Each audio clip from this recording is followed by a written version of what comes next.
Welcome to each and every one of you. Welcome to the Lo'au University. We are from the Ma'ananga, Canberra, the headquarters of the Lo'au University online. Welcome to our program this morning. It's the main program for this studio is ancient myths. And today we are going to talk about the first Tuita-Tonga, the myth or the oral tradition of the first Tuita-Tonga. Aho'eitumatupu'a or Asoeitumatupua in Samoa.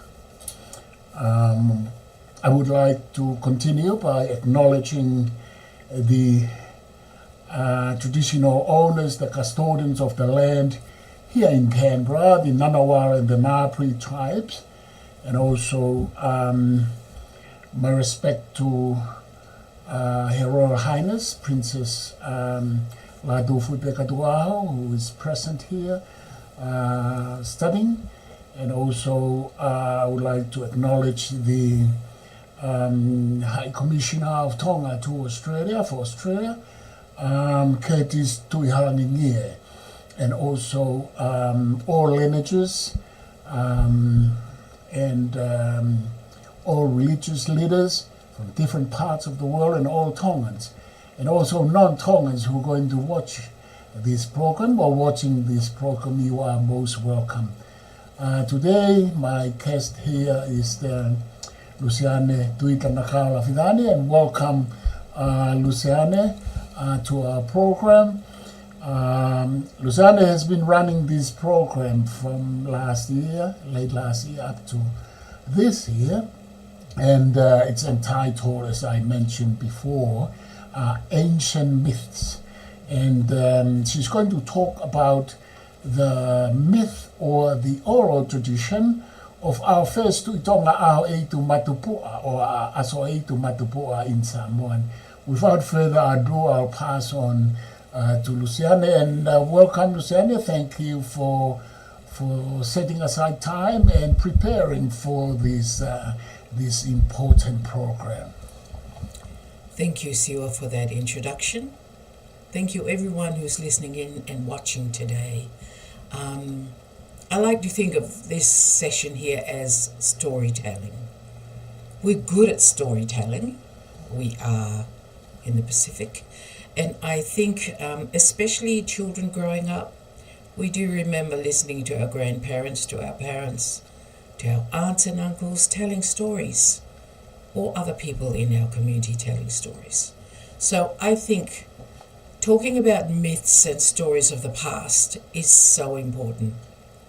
The great philosopher Giovanni Battista Vico from the 17th century did say that we have to take great notice of our myths and stories of the past, because they are telling us of what happened in that past, what people were doing, what people believed, what people ate and drank and made decisions about. So when we say myths, it's not just a made-up story, a story that someone made up, It's actually a reflection of what happened in that time or during that time.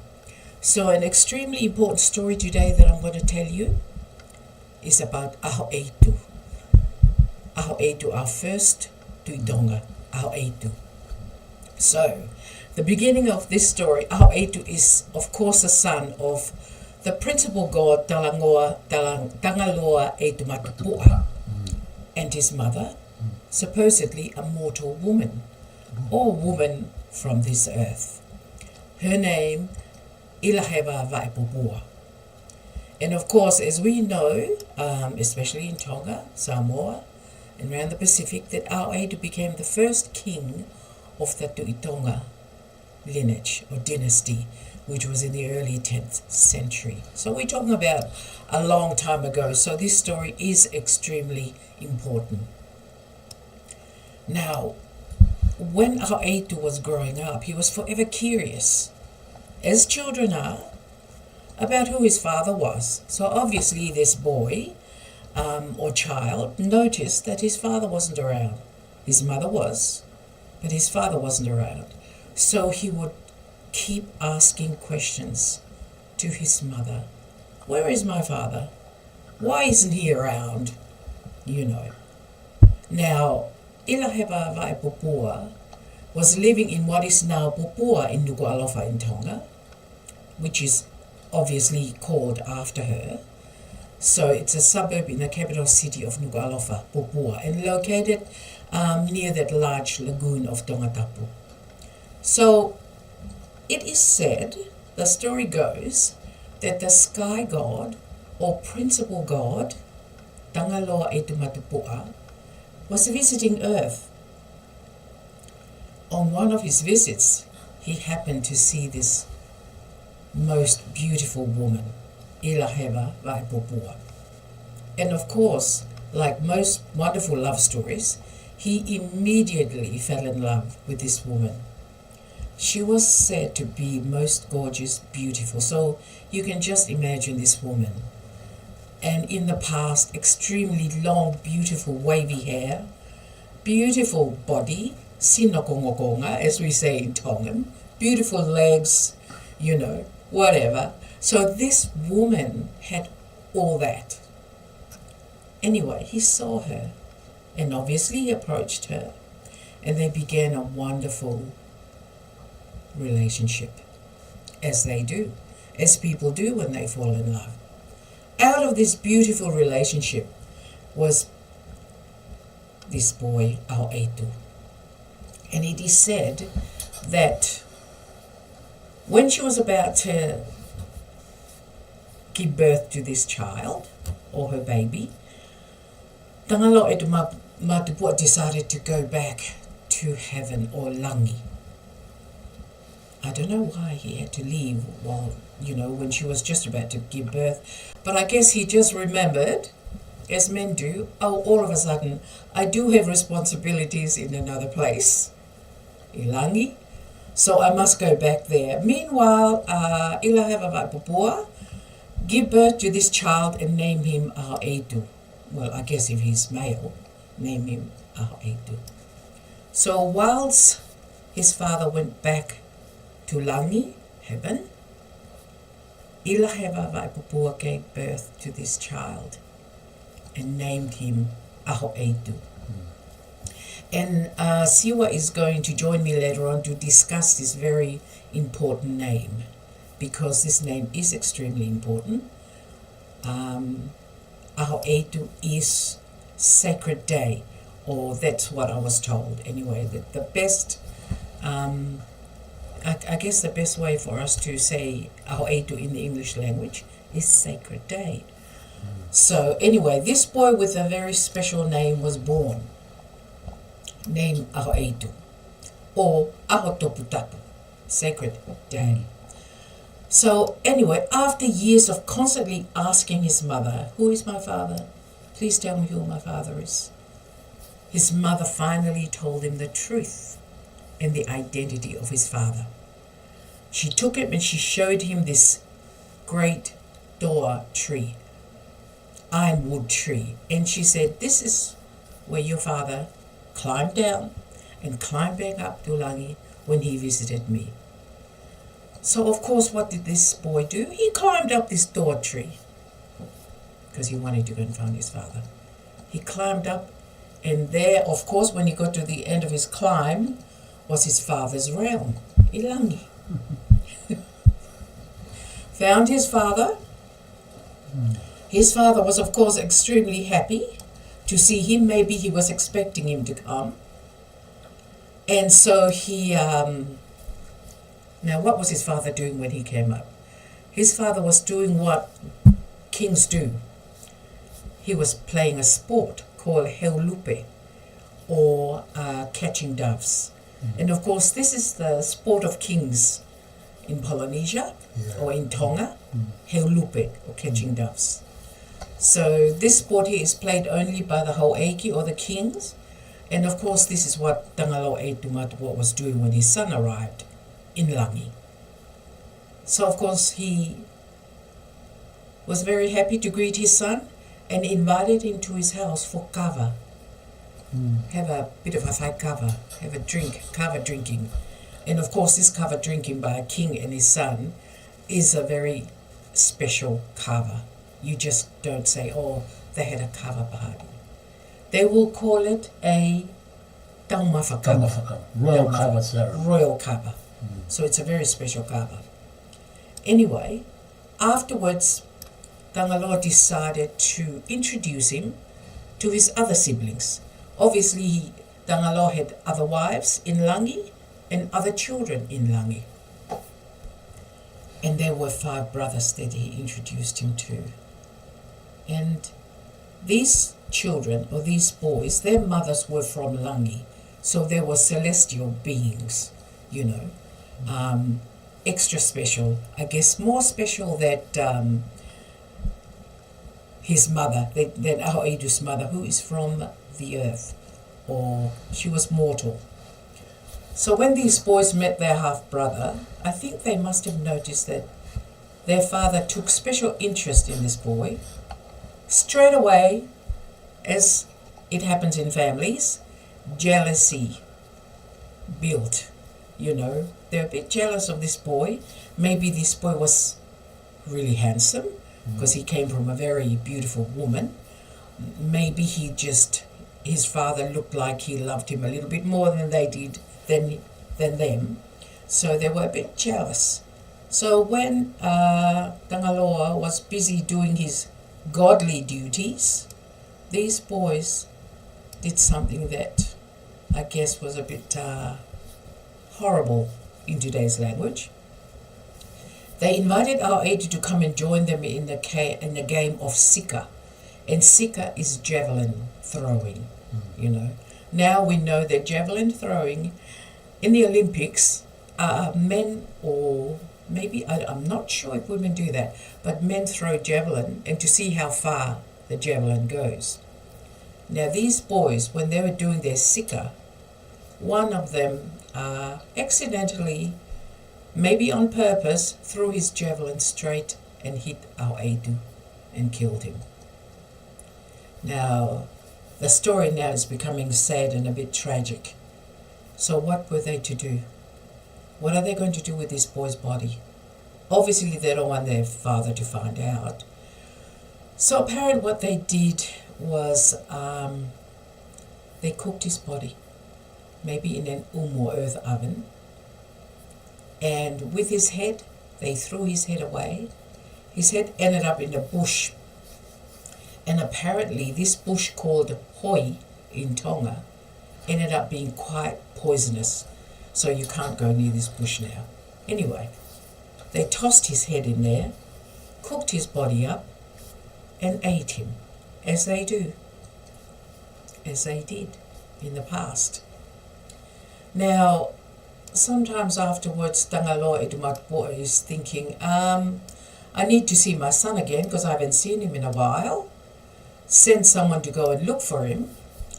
And she returned to say that the boy was not to be found.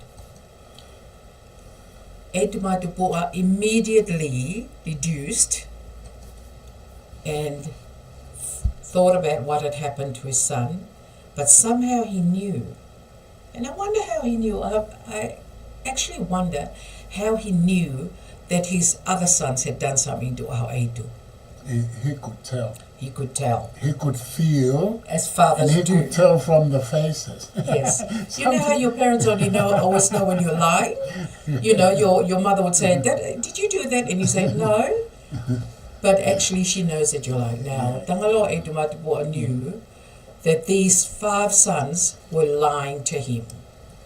So he got them to put his body, or leftover of his bones, into a kava bowl.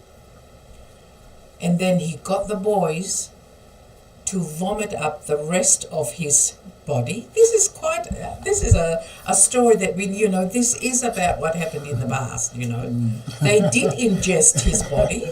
So what else was the father to do? Okay, you go and vomit him up right now into that bowl. So they did. And they used if you know what a pawpaw tree looks like, the leaves are on a long stalk. And apparently they used this stalk to tickle their throat so that it'll make them vomit, you know. This is, you know, don't feel grossed out by my story, but this is the story of what happened in the past. Anyway, apparently the boys vomited up their lunch, which happened to be poor old Aho'eitu, and then they went and found his head and put it into the kava bowl. And then, this is according to this story. Now, there are a few little differences in some of the stories of this, and they covered with banana leaves, covered the bowl with banana leaves. And then they waited, and then they did it again. And then the third time, this process, apparently Aho'eitu came alive, full-bodied, body reconstituted as it was, everything perfect, you know, as stories go. But this is what happened. And he was very much alive. Now, I guess, you know, when you think about this is what happened, this is the story. Aho'eitu then, you know, came back down, his father sent him back down to earth, and he became the first reigning Tongan king, Tuita-Nakao. But then what happened, now there's always got to be punishment when children do the wrong thing by the parents. Now, Tonga Aho'eitumatupu'a got the 5 boys, summoned them, and then he told them off. And then for their treachery, he actually punished each and every one of them and told them that Aho'eitu was going to go back down to earth. He was going to be the king of Tonga. The wicked half-brothers were so sad and sorry and wanted to repent and beg their father that they be allowed to follow Aho'eitu. They felt so bad, you know. I mean, why wouldn't anyone feel so bad after killing their brother and ingesting him?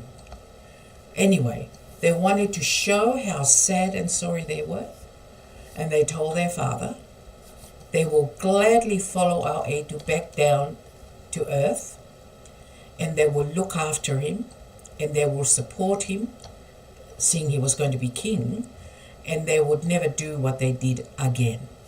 So, there's my story. The brothers followed Aho'eitu back down to earth. Siwa is going to give you a little bit more of a, you know, I guess a explanation of the roles of these brothers when they came down to earth. But these brothers were, the 5 brothers that came down, were Talafale, Matakehe, Tuifolaha, Maliepo, and Tuiloloko. So there's my story of the brothers and their support of Aho'eitu when he first became the Tuitonga. Now, I just wanted to go, Siwa, to a little bit of the, you know, of the Samoan part of this story. Because Samoa has their own story about Aho'eitu. And of course, Aho'eitu to them, this double, you know, Tuitonga, Asoeitumatupua. That is the Tongan for Aho'eitu. So, the Samoan story of the Tuitonga Asoeitumatupua. According to the Samoan legend, Asoeitumatupua was the first Tuitonga ruler of the south and son of the high chief, Tangaloa Asoeitumatupua, and whose mother, now this is the one that's the same, is a Tongan woman, Vaibopo, but of great noble birth. So it doesn't say that in our story, Tongan story, but according to Samoa, Ilaheva Vaipopo was of great noble birth. So she was the daughter of a high chief also. So the high chief of Samoa and the daughter of a high chief of Tonga gave birth to Asoeitumatupua, the first Tuitonga. You know, so this is, you know, it's wonderful because it shows the close relationship and bloodlines of Samoans and Tongans, you know, and it is something for us to take great notice of, that we are very closely tied to Samoa in our bloodlines. The double, you know, when you think about this double origin entitled the Tuitonga to hold both divine and secular offices. For Samoa in particular, it was especially important to have these genealogical links in order for one's rule to be legitimized. This was seen again in later centuries when Queen Salamasina's time, as she was descended from the same both Samoan and Tongan aristocracy. So the Queen Salamasina was also related to Aho'eitu. She came from those lines too. So it's really important the Samoan, Royal Samoan and the families and the Tongan families are closely related and tied in blood. Now, Siwa, I just want for you to go back to the importance of the brothers in this story, the Talafale, Matakehe, Tu'ifolaha, Maliepo, and Tu'iloloko, because they do hold very important, jobs or titles or whatever up to now. Yeah. And the name Aho'eitu is so important because our reigning king, Tupou the Sixth, his name is Aho'eitu. And his eldest son, our crown prince, is also Aho'eitu. So this name is extremely important to our Tongan royal family. The first Aho'eitu, the second Aho'eitu, who is the king now. Yes. And the crown prince is the third Asoeitumatupua, or Asoeitumatupua. Yeah? With the brothers, Luseane, I want to come in there. Talafale was the eldest. Yeah? Okay. And Talafale, Aho'eitumatupu'a decided to form a different house. And it was just called Talafale House. Or Ha'a-Talafale or Fare Talafale. Okay. And then the other four, Matakehe, Tuiloloko, Tangalo, Maliepo, Tuifolaha, and Maliepo, they were called by Tangaloa Aho'eitumatupu'a, Tafarefa. I see. So the four houses. Or in Samoa, it was derived from Samoa as Faresa. Faresa in Samoa. There's the Samoan connection again. These names originally from Samoa. Okay. And Talafare, Matakehe, Maliepo, and Tuiloloko, they were all Samoan, with Samoan mother and Samoan father. Because that's what I'm thinking, Siwa, is that we do, even though we refer to Langi, there is talk by certain people that Langi meant Samoa.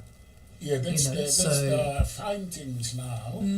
Langi in Tonga Aho'eitumatupu'a was Samoa. And Pulotu in ancient time was Fiji. Right. And then Earth, or Mama, is Tonga. Yeah, so they are the three worlds, and then there is one underworld, or Lolofonua, where Maui Motua, the first Maui, said to reside. So, okay. And we come, so we have the Farefa. And then we have the Talafare. And later on, after a few centuries, Talafare appointed a leader of apart from, through the Talafare generations, they appointed the Tuiperehake. That's Talafare now. And not it can be Talafare, but he's the head. He's the head. Yes. But the whole house, the whole ha'a, the whole lineage is Talafare. Yes. But his name, his national cultural general name is Talafare. But when we come to Perehake now, he's the leader of that lineage, of that fale, and Tangaloa Aho'eitumatupu'a also named Talafare's house the second house. The second house. The Fareua. So the first house being the king's house. And then reserved, it simply means the reserved house or reserved lineage for the Tuitonga. If something happened to the Tuitonga and the line would not continue, the Talafare will take over the title. Okay. And Talafare was the eldest. Okay. But because of their action in their punishment. So that's why. But also the installing of Asoeitumatupua was also geographically and socially, politically important. In the sense, Luseane, that Tonga was Ilahe'eitumatupu'a, the mother, was from Tonga. Yeah. So to get the support of Ilaheva's lineages and kainga and ainga, it's good to install Aho'eitu as the face to Tonga, because the rest of the brothers, their mother and fathers from Samoa. And it makes sense that Ilahe'eitumatupu'a was the daughter of a high chief, you know. Yeah, Ilahe'eitumatupu'a was the daughter of Seketoa. Okay. And that's what it was said. And Seketoa is from? Seketoa was a high chief from Niwa. Oh, of course. Of course, yes. Niwa Toputapu. Seketoa was a high chief from, so of course. The mother of our first king from Niwa Toputapu, and partly Tongan, from Tonga as well. How not Niwa for all. How important. Not Niwa for all. Niwa Toputapu. Later on, there was a mother from Niwa for all, the mother of Queen Salote. Of course. Yes. Queen Lavinia from. So we had the two Niwas here, highly in rank in our genealogy and our rank and beauty. Rank and beauty from the two Niwas, Siwa. Yeah, I think you have a Niwa part. I absolutely do have Niwa in me. That's right. That's where my good looks come from. Anyway, so there you've got the four Falefa or Falesa. These, and they have different responsibilities, Siwa. So we know now that Talafale. So Matakehe is now. What is the responsibility? The title no longer exists. Okay. Matakehe, the Tu'ifolaha, the Tu'iloloko, they are no longer. They transformed into different lineages later on. Okay. And they were replaced. But Malipo, most importantly, the Malipo lineage for over 1,000 years still surviving. Yes. So the Tuitonga line still surviving through the Kalaniwalu title, noble title, Prince Kalaniwalu. Yes. And then we no longer have the Tuiloloko and the Tu'ifolaha and Matakehe, but they, as I said, they transform into different lineages. But the Tu'i Pelehake, the Talafare, is still surviving. So we have the Talafare lineage. We have Talafare and Malipo. In Malipo. And Malipo, of course, is Lawaki. Lawaki. That's right, Luseane. Okay. So and it's exciting as well when you talk about these lineages. Over 1,000 years, they are still here. Yes. Yes. You know, and all the other lineages in Tonga were derived or deduced from these, from the Hatuitonga and the Talafare and the Farefa. And most of us in Tonga, Siwa, can claim descendants from these ha'a, Yeah, from these people. 90 or 95% of us were originally, that's how we connected. Yes. We connected to Aho'eitu, we connected through these lineages, and as you partly mentioned before, Luseane, the Talafare, they had their main obligation, their main fatongia or responsibility. The Farefa were different. Each of them had their individual fatongia with their different leaders, different matapule. And Farefa is still here today. And there was replacement of Farefa. The first reshuffle replacement of the Farefa was by Tuitonga Momo in the 10th. He was the 10th Tuitonga in the 10th century with Lo'au, the first Lo'au Taputoka. Okay. Under Lo'au's advisory. So there were changes of Wharewa titles there, and then continue from there. We still have the Wharewa. Yes, up to now, and we are so fortunate with the Lo'au. We have one Wharewa in our Lo'au, in our Ha'alo'au committee, which is Leha Poto, is one of the Wharewa.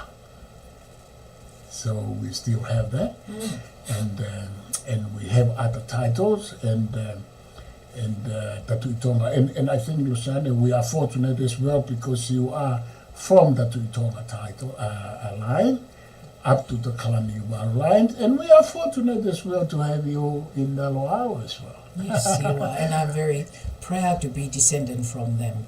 And I was thinking, Siwa, with bloodlines and with Samoa connection. I'll tell you a little story. This is actually a true story. I went and had my DNA done. And when my DNA results came out, I wasn't surprised at some of the European connection, because my maternal grandfather is German connected from the Wolfgram line.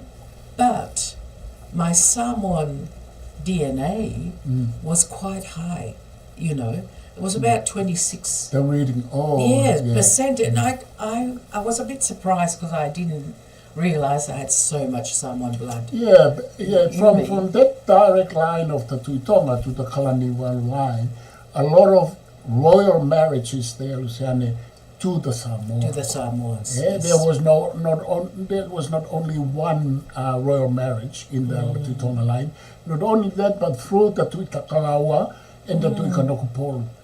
Yes. And the Tuita-Nakao originally from Samoa as well. So we have, in the beginning, we have the Samoan Aho'eitu, father from Samoa, our first kingly line. And our last kingly line, the Tuita-Nakao, they originally Samoan through the mother of the first Tuita-Nakao Ngata, Toia Limapo, from Safa'ata. That's from Safa'ata in Upolu. Okay. The Tonga Aho'eitumatupu'a from Manua. So we have the Manua Island for the where we came in the case of the first Tuitonga. We have Upolu, Safa'ata, a daughter of Kama, Toia Limapo, daughter of Kama, of Hama from Safa'ata, the mother of our first Tuikanokupolo king. All right. It's amazing how our main two lines, and the kingly line now, it's the Upolu, the Tuikanokupolo line from Samoa. Kakano Upolu. Yeah, that's why we have Tuikanokupolo. Flesh of Upolu. Yeah, Tuikanokupolo, the king of the flesh of Upolu. Wow. Look at that connection. Yeah. That is totally Samoan, that connection. And the difference is, with the first Tui, they changed the Samoan name to Tuitonga instead of, it wasn't difficult for them to just call Aho'eitu to Samoa in Tonga or the Tangaloa king.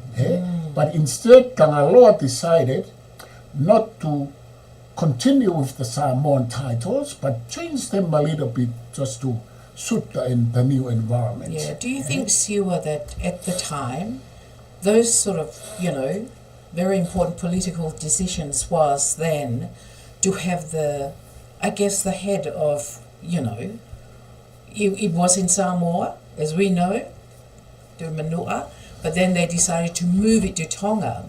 And that's when they decided to have Aho'eitu as the first Tongan ruler. To solidify and consolidate the foundation of the new kingly line, you have to include the people and the name of that particular place, islands, and which is Tonga, which was Tonga, So name it the king of Tonga, Tuitonga, and name it with a Tongan name, Aho'eitu, instead of Asoeitumatupua. Because the Tongans at the time would react to if the Samoan names was used. That's my belief. So instead of Asoeitu, the name just changed to the Tongan, I guess, translation of Asoeitu, which is Aho'eitu. Yeah. So that it became Tonga, then became the center. Okay? Yeah. So and there's another story there. It was said that because there was this fall or decline of the Manua Empire. Yes. The Tongan Empire was the new empire produced by the Manua king, one of the Manua kings, which was makes sense. who was Tonga Aho'eitumatupu'a. So there is a clear link there from the Manuka in Tonga. In Tongan is Manuka and Manua in Samoa. Manuka also in the Maori in Aotearoa, because they have the Manuka plant. And there is a village in Tonga. It's called Manuka in the eastern side where the Tonga reside. Absolutely. But we see here a clear link, clear-cut connection between Manua, who produced the new kingly line in Tonga. So our Tuita-Nakao Empire, put it this way, was a product of the Manua of Empire. the Manua Empire. And it was said also that the Manua Empire was the second empire after the Pulotu Empire in Fiji, in Viti. Fiji, or Fiji now, Fiji is a Tongan name for the people there. The name of the people is Viti. They are Viti. So the Tongans call them Fisi or Fiji now, but their real name is Viti. So there was a Pulotu Empire by the Vitian people. And from there, that's how they talk about it today by Professor Futahelu, Professor Agustino Mahina, and others. So the fall of the Pulotu Empire gave rise to the Manua Empire. And the fall of the Manua Empire gave rise to the Tonga Empire, which was the last empire in the Pacific, in Moana. So there you can see then the close cultural and historical interlinkages between Fiji, Samoa, and Tonga. Were essentially like elitists involving the intermarriages between the regional aristocracy, families of aristocracy from all those countries. So that does make sense, because we have, a lot of Tongans have Fijian blood, a lot of Fijians have Tongan blood, Samoan. So those three countries, especially in Polynesia, were very closely related. It was said we originally from one people. Yes, of course. So, and like what you said, the royal intermarriages encouraged the rest of the population to do the same thing. So we follow according to our chiefs and kings. They got married to others, to Fijians, royal family, to Samoans, royal chiefly families. So the rest of the population follow. So all of us, we have Fijian, Samoan blood, DNA. And as we know... My DNA, I got 23 Samoan blood, so a lot. So you just see, like in your case, you're 26, I'm 23. And all of us who have DNA tests from Tonga, we always have Samoan reading, and also Fijian, which it didn't say Fijian, it's just say Melanesia. Yes. And this is this is quite an exciting discussion, Siwa, because it brings to light how involved we are with one another in Polynesia, in the South Pacific, and that we need to remember that always, that real blood connection from the past and still up to now, and that all our peoples are interconnected anyway. So if we remember that, I guess there'll be less hassle. And I remember back in the 70s there were a lot of terrible things that happened between Samoans and Tongans. If only Siwa, if only they remembered how connected they were blood, maybe there would be less of that happening. That's an important point, Lucy. And that's why our Lo'au, Professor Tonga and us, we against this idea of pushing Polynesian thing, Micronesian, forum, Melanesian, we don't support. Dividing. It's a division. We don't support because that divisions, Melanesian, Micronesian, Polynesian was introduced, as Professor Epeli Hawafa talked about, was introduced by Western colonialism. Yeah? With us, we are Moana people. We Come together. We came originally from one source, and we shouldn't be divided by the West to go Polynesian direction, to go Melanesian, Micronesian. No, the Lo'au, we stand to bring us together as one group, Moana group. Yeah? There is different, this geopolitical thing now by a lot of scholars and Western scholars talking about Blue Pacific and, in the political area. With the Lo'au, no. We come together to Moana people. We are all Moana people. Cut off the divisions because the divisions make us weak. Eh? Yes. You make us weak. We fall. Divided, that's what the West did. They come and divided us so that we can get weak, like what America is doing in Middle East. Divide them. I'm just quoting a song from the 70s, Siwa, that I loved. United we stand, divided we fall. That's right. And that's it. And when you think about not just in Polynesia or in the South Pacific, but the whole world, we just need, maybe that's it. We've lost our connection with humans. Us humans have lost connection with each other. When you look at how bloodlines have come from DNA, the DNA story, we started from where? From Africa, maybe. That DNA story keeps coming, and they keep finding out more and more about the DNA story, that we were all connected at one time. Certainly. Yeah. So especially us in the Pacific, we are connected through blood and through the whole world, as so the DNA tells us. Yeah. So if we just remember that, there'll be less of this bickering and looking down on people and saying, you're this because you're from Fiji, or you're this because you're from Samoa. No. Yeah, and that's really true, Lucy. But I'd like us to come back to how we develop out from the Hatuitonga line from Aho'eitu. Yeah? So I want to bring how the Takalaua line came into being, which was the second kingly line in Tonga, how the Tuika-Nakao line came into being as well, from the Tuitonga line from Aho'eitu line. Yeah? So we have a clear development from the original kingly line, the dynasty of the Tuitonga.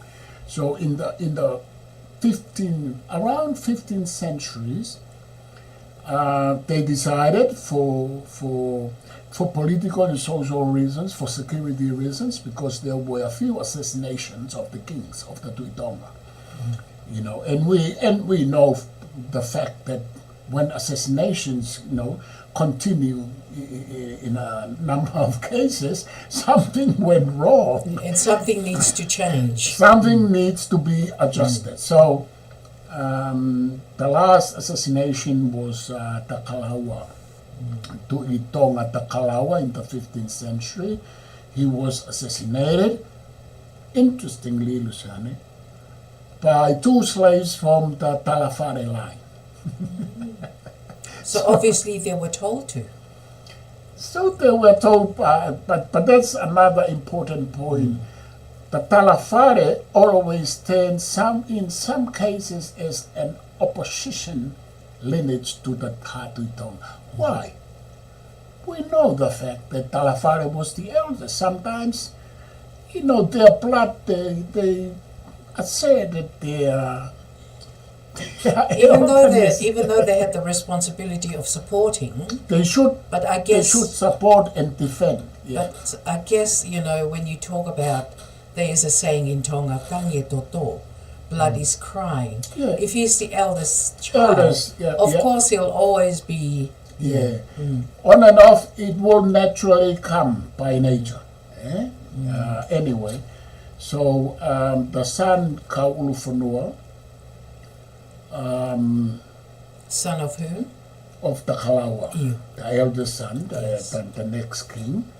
So he sorted out and, he did a lot of things to revenge. Anyway, the second line, named after the father, the Kalawa, was established.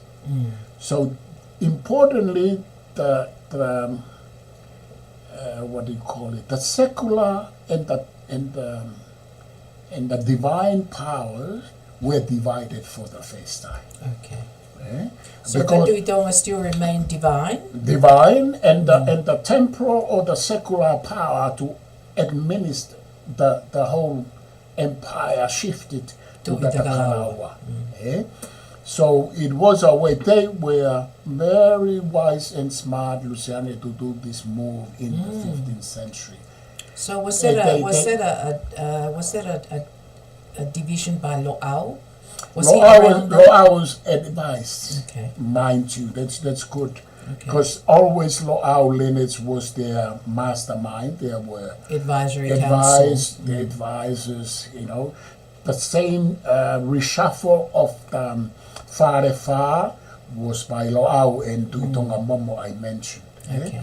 So now we have this second one was the Lo'au.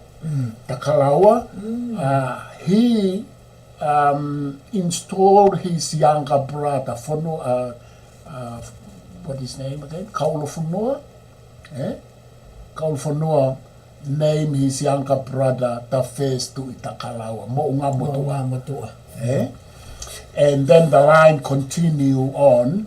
So one holds the divinity, the others hold the temporality. That's how things. So, and then we continue.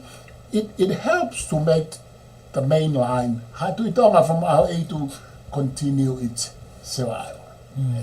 So they just remain divine. And then the other, another series of assassinations of the Tuita-Nakao. Okay, so that started again. Again, but not to the Tuitonga, to the Tuita-Nakao, who dealt with people. That's what happened when you work and deal with people. Sometimes they upset and they assassinate you. They are, and you can imagine the rhetoric would be, well, they're the ones doing the job. They're the ones to be punished. So they took on, not only did they take on the job of, keeping order in the country, but also they also took on the responsibility of being assassinated too. The assassination is passed down to them. So how many of the Hatagalawa lineage was assassinated? A few. Who was assassinated? So then who? The last Takalawa, the 16th Takalawa, Murikihamea was assassinated. You said the last assassination. Yeah, that was the last one, and that's the end of that line. Poor Murikihamea. Anyway, so he was. He was assassinated by our warriors from Hihifo, from Nukunukuvatu and Fo'ui. Oh dear. So some of my. I wonder who put them up to do that. What is name? Vahai.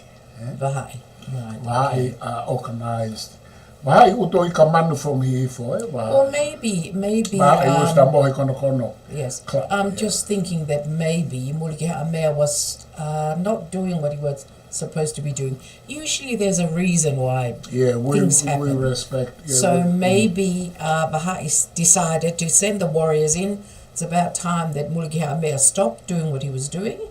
So who did they... He was murdered by a warrior from our village, from Batu. Oh, goodness me. Yeah, Kafua. You do look a bit murderous, Siwa. Sometimes I look at you. It's my great-great-grandfather. Anyway, Yes, I respect the Takalaua, the last Takalaua, to say that. I respect him highly. But it was murdered close between Te Kiu and Batu and Matahau in that road inside there. He was murdered there by Kafua. Kafua was the brother of Hikahui. They were both from Vatu, from the Pupu'a line. That line is still surviving up to date. The Pupu'a line from the Kafua and Hikahui is... You know how they say, Siwa, that some things in your DNA you need to be aware of, hey? So this in your DNA you need to be very aware of, that your people in front of you did some murderous deeds. Yeah. So it's we don't another line. It's the Pupu'a line. It's not my line. Anyway, so now we have this assassination. What happens then? Mulike Ha'amea was assassinated later. Yes. Yeah. The formation of the Tui Kanokupolu, because the Hihifo people on the west started to do weird things and not collecting taxes to the Tuitonga from the west, from Hihifo. Maybe there was a reason for that. You know, they're saying... Yeah, so the Tuitonga decided to form this new line. And so the sixth Tuita-Nakao Mo'unga Tonga. Yes. Mo'unga Motua was the first. Mo'unga Tonga was the sixth Tuita-Nakao. The sixth or the eighth? Anyway. The eighth. Yeah. Mo'unga Motua was the, anyway, 8 or 6. So anyway. what happened? What did he do? Why are we talking about him? He was married to Toia Futuna, as I mentioned, from Samoa, from Upolu, the daughter of this Matai Ama from South Africa. Toia Rimapo, they married, and then gave birth. The elders was Ngata. And they were sent by the Tuitonga, Ngata, and his Samoan family. Yes. And they were following, the Samoan were following from Upolu, from South Africa, to bring Toia Limbapo. To bring Toia. Yeah, Ngata was born in Tonga. Yes. To bring Toia Limbapo to marry Mo'unga Motua. See, those decisions are really important political decisions. This is about engaging and connecting, you know. And you know the interesting thing, the Tuitonga people in Hahaka in the east didn't want to go and face the Hihifo people who started to, these uprisings from the Hihifo. They decided to bring the Samoans to go and sort out the problem. Well, usually they brought the Samoan, Toia Futuna and her family, married Mo'unga Motua, Mo'unga Tonga rather. But that is such a good decision. It is. That is so a what fabulous happened, decision. Ngata and his Samoan friend, they went and settled the east and they sorted out the problem. That's right. It takes a good marriage. It takes a good marriage to sort out problems. This is what happened. So when they moved there, Kolovai was one of their residents. Okay. But their main residence was Ahau. Okay. So you have Kolovai and then Ahau comes. So that's the main residence of the Kanokupolu. And then Kanokupolu, the village of Kanokupolu named after Upolu, a flesh of Upolu, Kanokupolu, where Falamani Mafi, the Urak Hifofua comes from. Okay, yeah, our Canberra man. Yeah. So, but interestingly, Luseane, you have Ahau in the middle. Okay. And then you have Kanokupolu, to the north, close to the other side of the sea, and you have Kolowai protecting Ahau. Ahau is the main residence. And then Ngata and his Samoan relatives and families changed the perspective of the Hihifo people, and they were so good Vahai, and Ahome'e, they were the people who started to create problems there in Hihifo. Vahai And the Samoans came and made it all better. They puppetized them and recruited them to the Samoan team, and they formed their own lineage. Well, there you go. Hangata.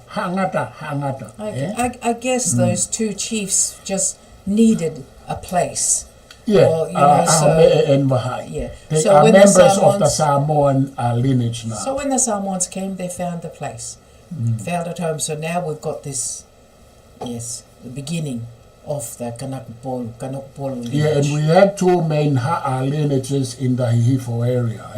We have the Ha'angata, Angata. which is divided into Ha'eitumatupu'a and Asoeitumatupua. Yeah. And then we have the Kanakupolu people, you know, the Kanolodo'ai people. They are different lineage, the Samoan people in Kanakupolu. You And have, they're still here. yeah. You know, And they have Fa'oa there, their leader. Yes. And other Samoan chiefs in Kanakupolu. And those Samoan names still to today. Yeah, You know, they've kept my great-great-grandmother from Kanakupolu. Ananganga, So as I said, lots I of have people. this connection to Kanakupolu, to the Samoan people. And you as well. Maybe that's and where you as well, you're. sir. How many percent? 22? I got 23 Samoan 23% reading. Samoan. Yes. So mainly my Kanakupolu line. Yeah. Maybe that's where it comes from. Yeah, I have Ananganga and his brothers. They have a lot of lines in Kanakupolu. Ta Uta-atu, ta Tawakai, ta Taukei Aho. They are coming. We're coming from the same lines. There you go. Yeah. There you go. Which is, you know, when we talked before, most of us from the islands, you know, from the Pacific, are connected via blood. You know, so here we go. We're getting to the end of this program. This is a very exciting story, which has taken us to talk about DNA, taken us to talk about connections with Samoa and Fiji, especially Samoa. Our royal family have connections to Samoa and Fiji. That's right. And it is so important. A lot of us, Coming most from of us, Aho'eitumatupu'a. yes, most of us in Tonga are connected to these bloodlines, and we're very proud of those connections. But Siwa, do you have anything else to add before we finish off? Yeah, this lastly, program? with about the division of land, Luseane. Very important, because the divisions of land in Tonga are correlated with the division of the ha'a, of the lineages.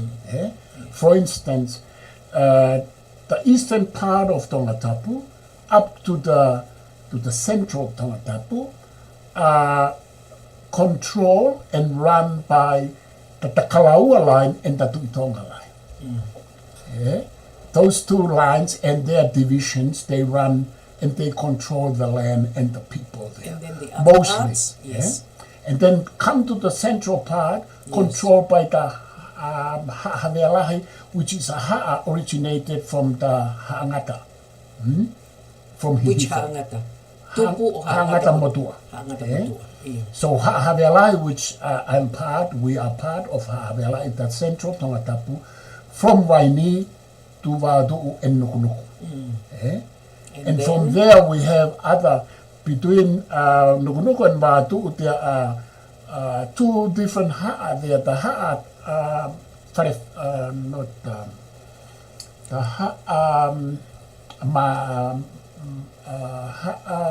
Molofaha, which is the Akiu, that's Matuapuaka's ha'a.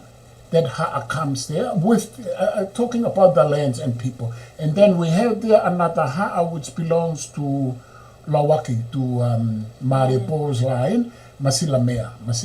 And as we it's know, under what is his name?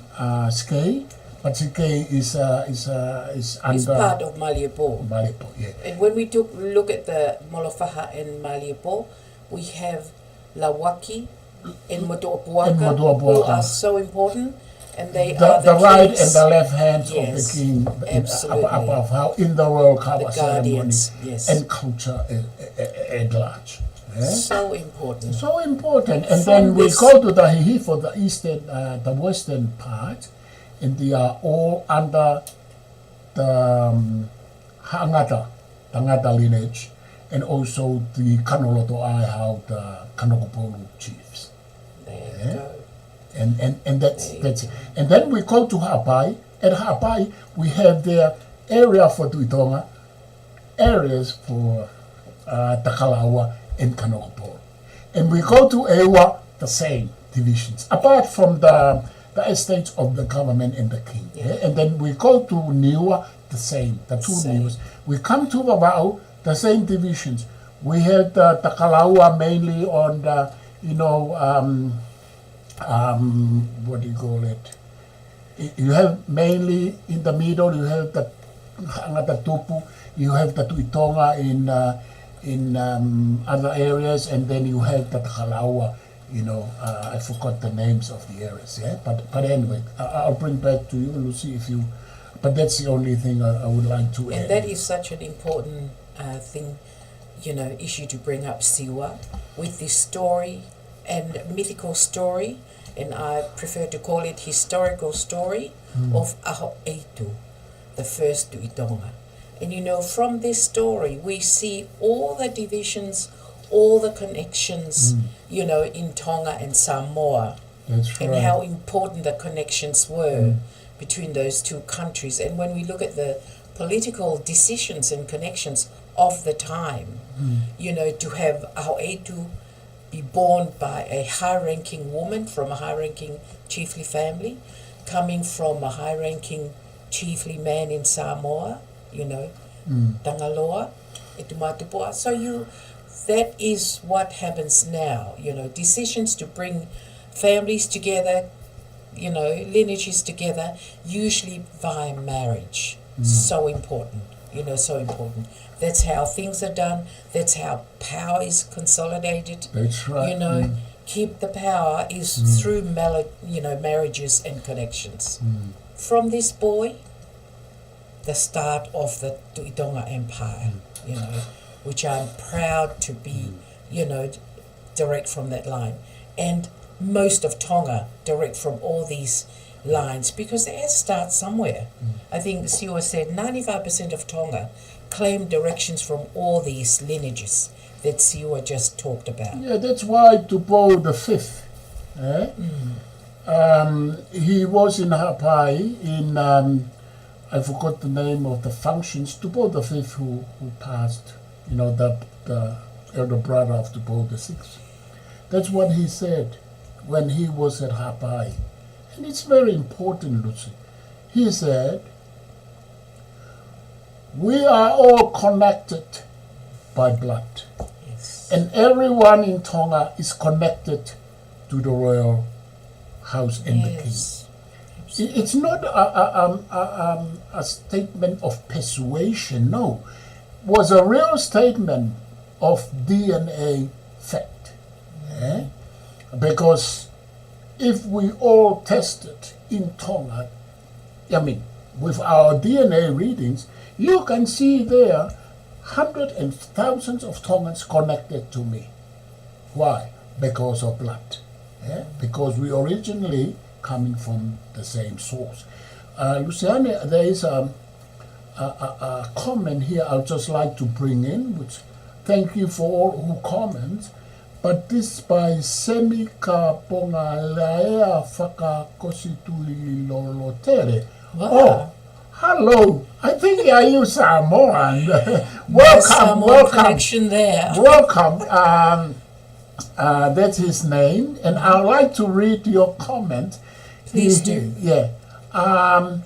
This is Semi Kapongalaya from Samoa's comments. He said, or she said, same he, they say Tuita-Nakao married a female Tu'imanua or a daughter of a Tu'imanua by the name Vaeaveamata.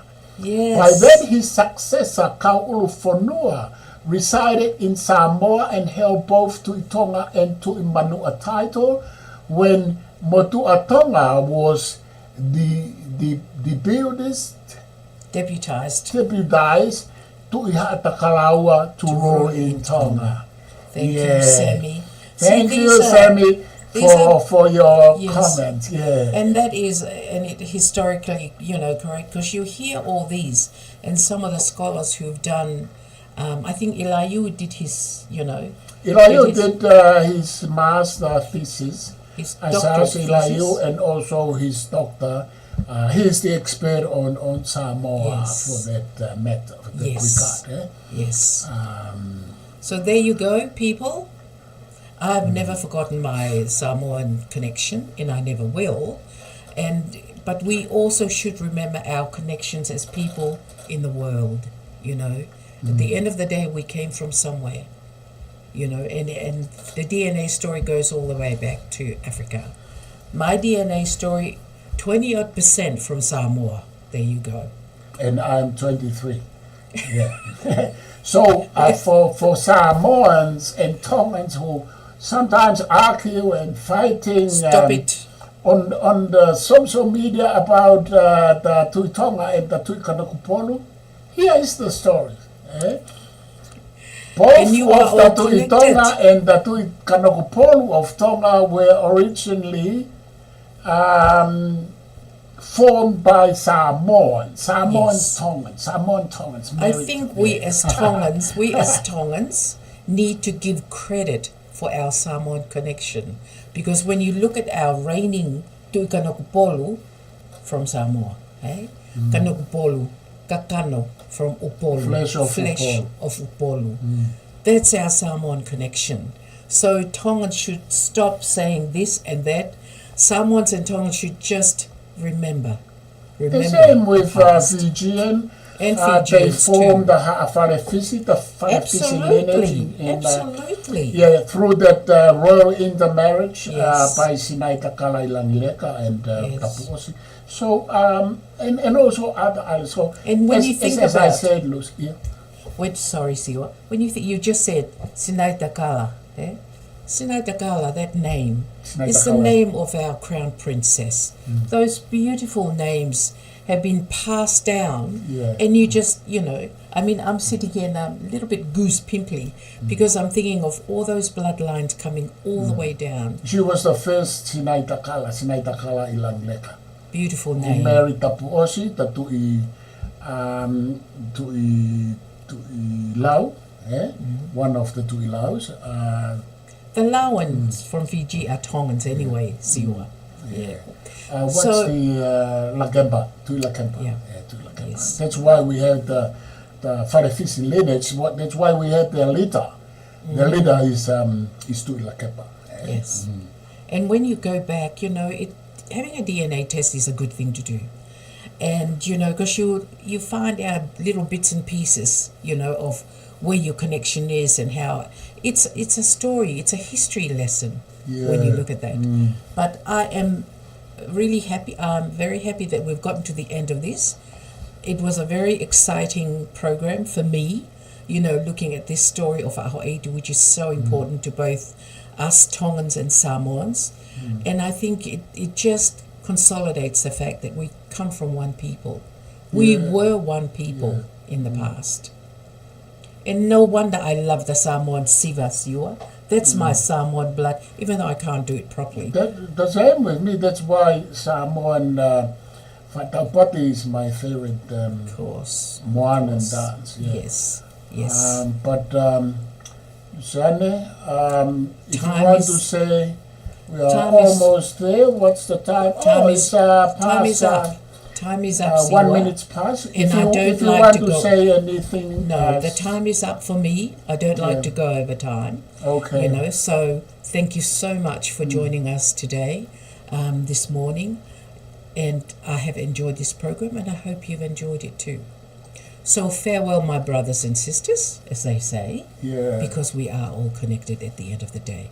Malo mo ofa atu aupito. Malo Abito, thank you to all. Thanks to Luseane for preparing this wonderful, awesome program. Tofa soifua. And thank you to all who responded, especially Semi Malo from the Samoan community. Ofalahayatu. See you next time.